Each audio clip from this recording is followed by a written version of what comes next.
saya dalu araras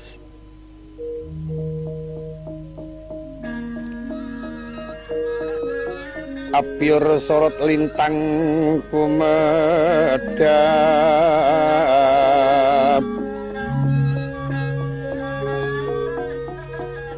titik sonyo madya latri lumrang gandaning puspita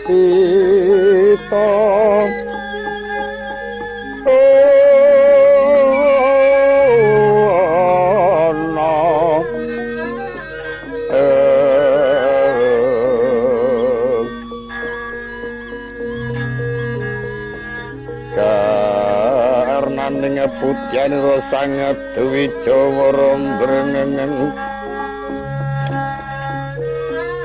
lir kumaraning madu bronto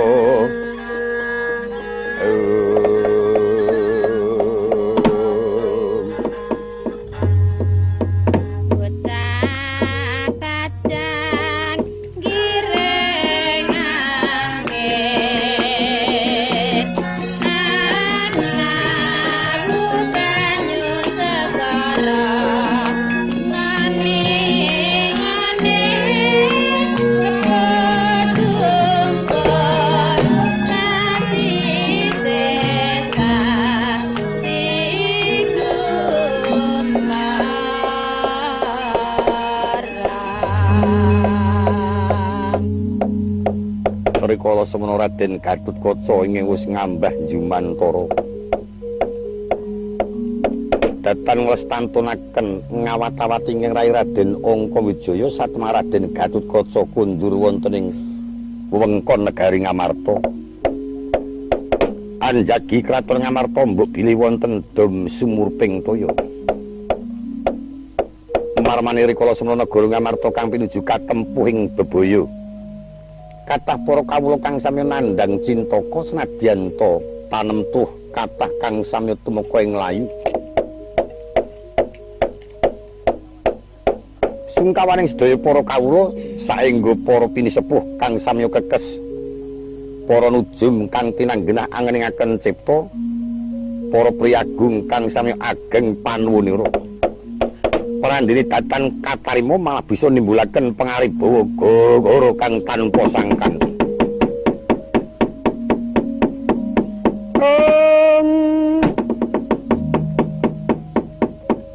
Kayon katiuping angin sumya swaraning karengyan titik sonyo madya latri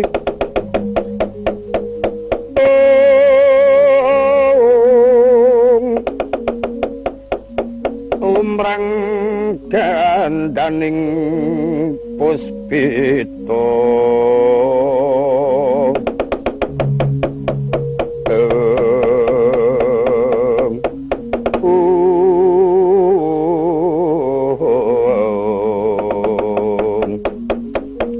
raras rumedenging akasa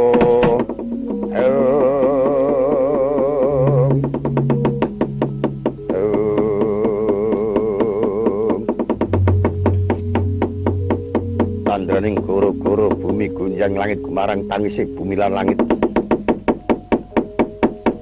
tangisih bumi lindu jero kaping 7 kang mangambal-ambal mabengkap bledug mangampak panjeling sapi kumarang mino-mino kang kesatan waris satu tanantuk boga taremtu mati kapentang tela gagrak roning mandiru tangising langit udan berasal mangsa banjir bandang tanpa sangkan kluwung pating palengkung tejo mangkara-kara dedet kang Irawati lemah bengka mandura geng belasah pindha babatan pacing gunung longsor tarung padha dene gunung guru-gurnita jagat kang kagiri-giri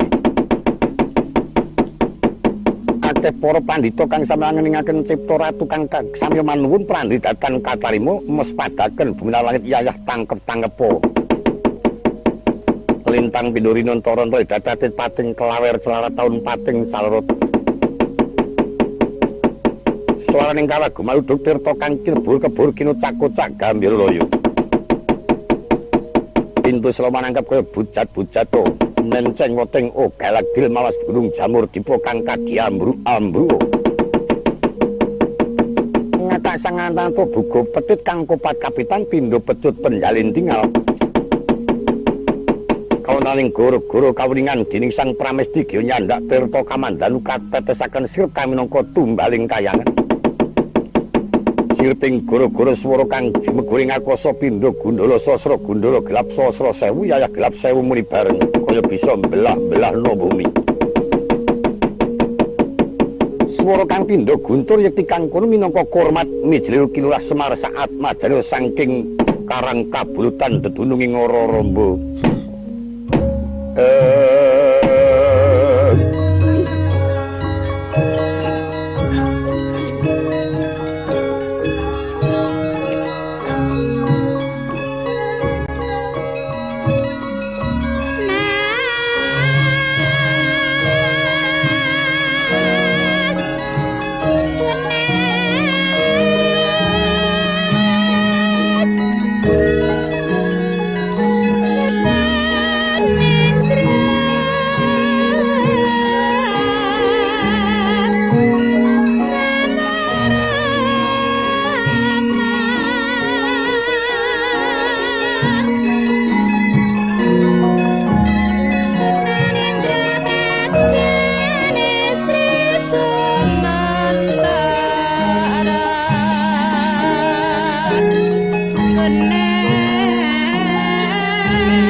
dosa setan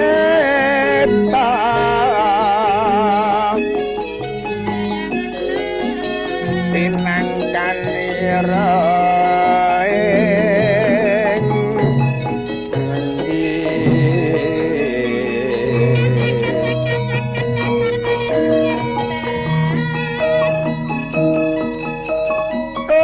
sapa kang wangi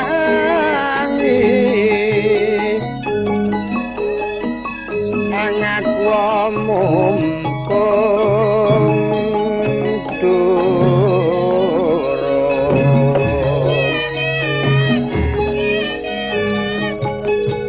malas laten sia-sia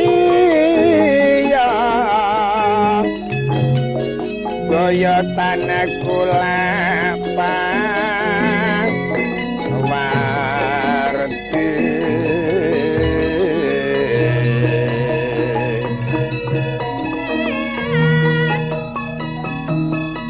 iki dasamuka ratu ing alengka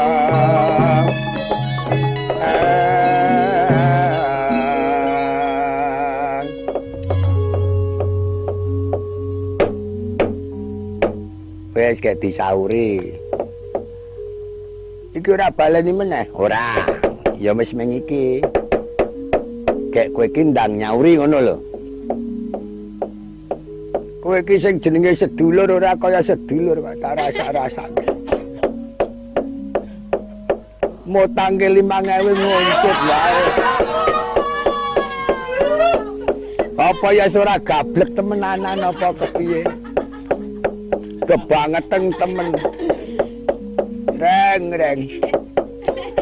ing atase kowe caket karo Semar kok nganti duwe ngutangke 5.000 kok ngoncit wae untung aku ki tok oyak-oyak ki rada kerasan sethithik aja le utangan 20.000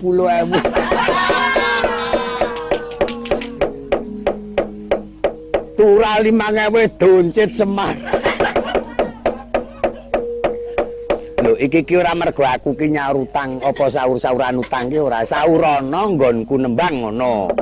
Ora kok tak kok nyaur utang. Bab utangmu mono ya pokoke sak tekane ngono ya ngerti dhewe kang aku ya ming kuwi-kuwine tok. Iki ki aku dadi Dasamuka, kowe tak dadekke Anoman. Iki jenenge Petilan Langen Mandra Wanara ngono. Aku Anoman.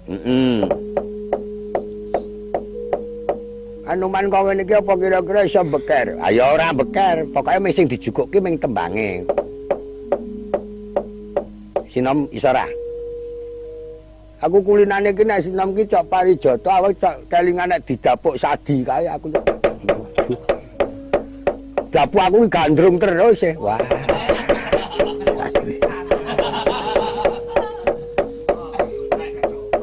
Weh, coba wis. Gandrung ora temenanan, nek temenanan mono dadi. Wong kok njur ming kelingan liar gandrung temenanan. Aku anggar cok didapuk nggon gandrungne sirikane. Angger nandes tekan ati ngono mulai berangkang aku.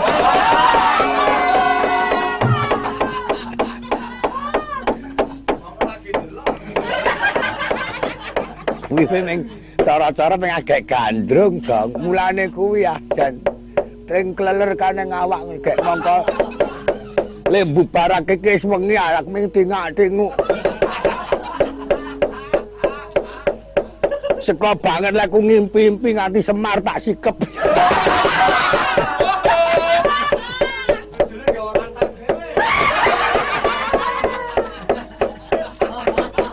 Wong kon bangkok malah ngomong kele nyikep Semar. Marai pusing pokoke. Wis gak nembang ora ngomong wae.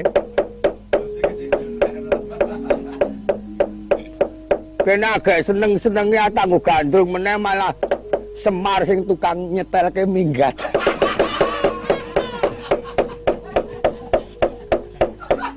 Aku ngamuk-amuk Semar, ayo men sing di omah ayo. sak geleme lunga ya men ora ya men. Wis gek nembang, ayo wangsulan aku dosa muka kowe Anoman. Sinom ki piye to larase? Wah, jan. Maca pate ngene. Seniki dutaning nata Prabu Rama Pancawati kekasih Bambang Senggana ya iki senopati. Maka nganyar awak mamila Rawana prataning sun. Dinuta Sang Rama Wijaya kinen motong murtantoci wis nututa dasa muka ingsun bandha rampung.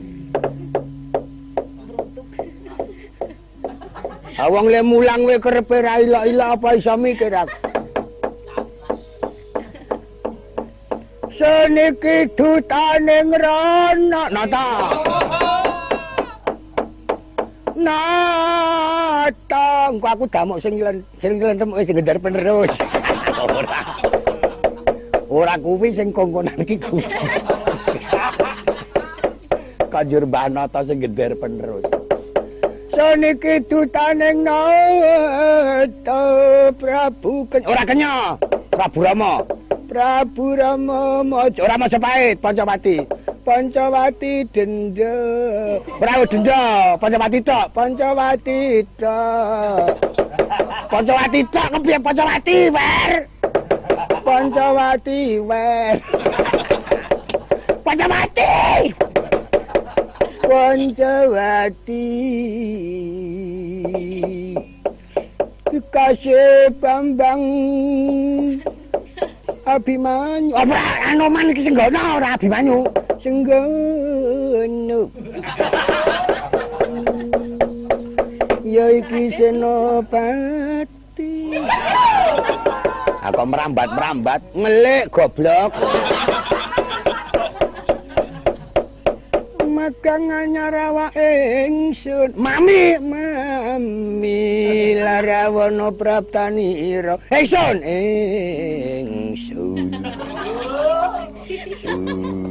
Ora ana larasane iki kuwi. Dinuta Sang Rana Dimas. Damuk sing ngiter kowe engko ora.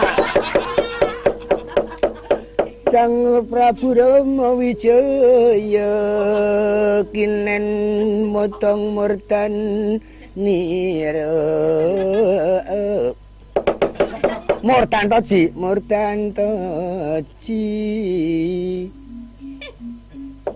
Wis nututa dasa muka ingsun pejet. Ana wong sinam kok tekan dhewe tiba pejet. Wis Anoman kok tukang mejet. Anoman gobloke ra ilok-ilok. Anoman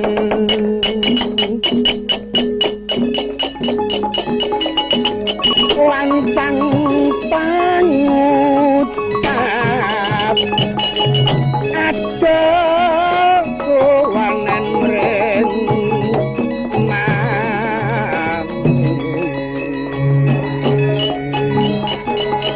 iki dasa muka ratu ing alengka Gatanono sampe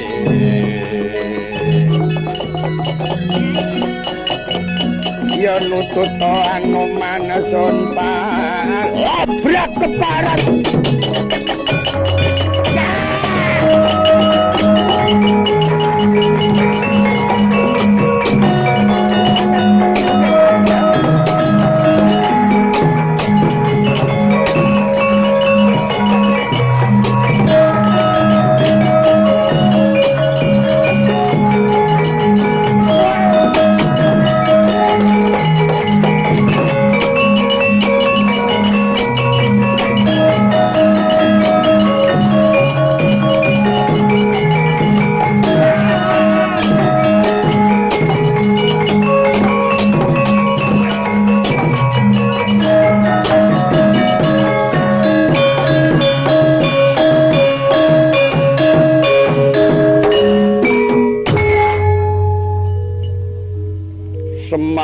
Eka den prayitna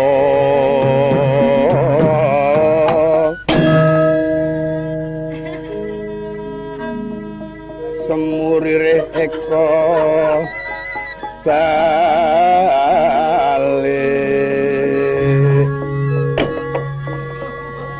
titi yoni bondo yoni Trisanya Purnama sasi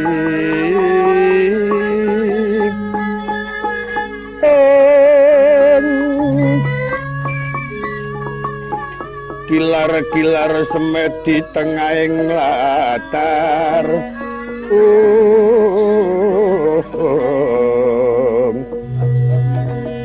milang ana lintang Bima Sekti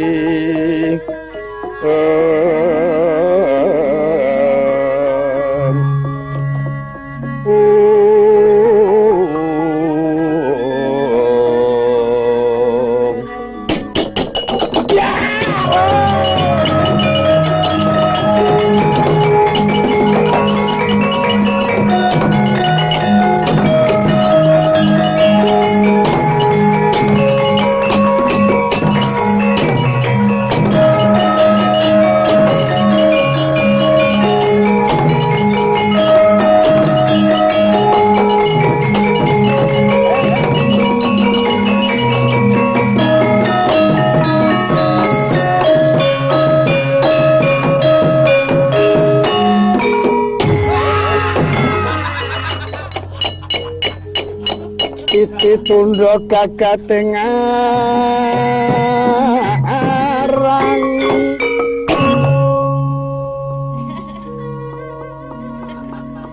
Trisundi winayang jati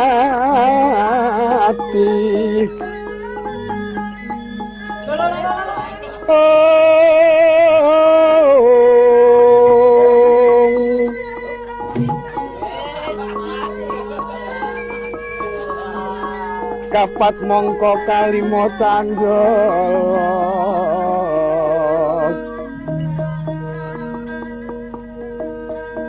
mongko kalimo candala ae ana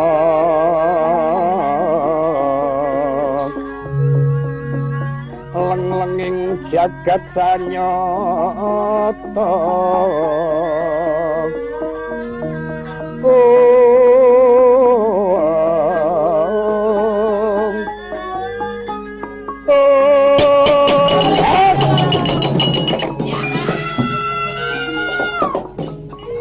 Patupate ula lanang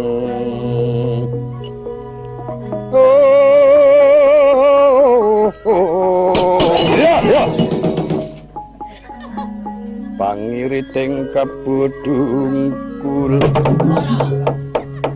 sasi sesapi gumarang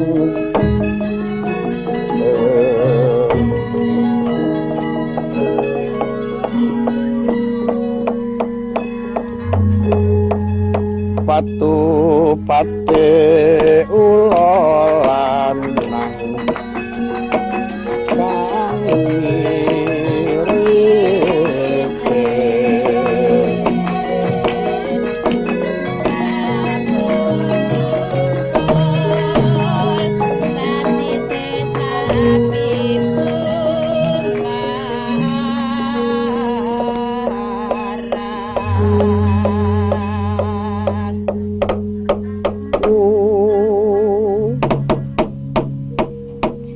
wardaning sirkocap goro-goro inging bisa miwiti lan mungkasi kejaba mung jawata ngejawantah Sang Hyang Ismaya kang wis anyalira titamerca padha yaiku Kilurah Semar Badanaya, Kilurah Bojogati, Nayantaka Margawuh, ya Kilurah Boga Sampir. Rikala semana prisa ingkang putra samya Bituta Malok Bendawala Pati kuwatos sing tias mbok bilih wonten kedadosan. Sigra den perpeki prisa kang putra kilurah Nalagaring kang satemah nandhang yodi pungun-pungun tiasira kilurah Semar. Kepareng lucita ing driya. Wah, ora patut banget. Duwe anak telu ming karek 12. Ora ana sing ngakur, saben-saben padha pating regejeg, saben-saben padha padu, saben-saben do gontokan. Lah yen kowe ora gelem akur karo adimu padha karo pareng gege matine wong tuwa penyakit iki. Patenono wis bapakmu. Tak rewangi ada ini, tak rewangi sirah-sirah dinggo sikil. Tak rewangi prihatin mergo aku mrihatinke kowe mbok menawa ana kedadian aku mengko dipundhut karo Sing Maha Kuwasa. Iki cekmu, ngono. Nek ora tak dol dhisik.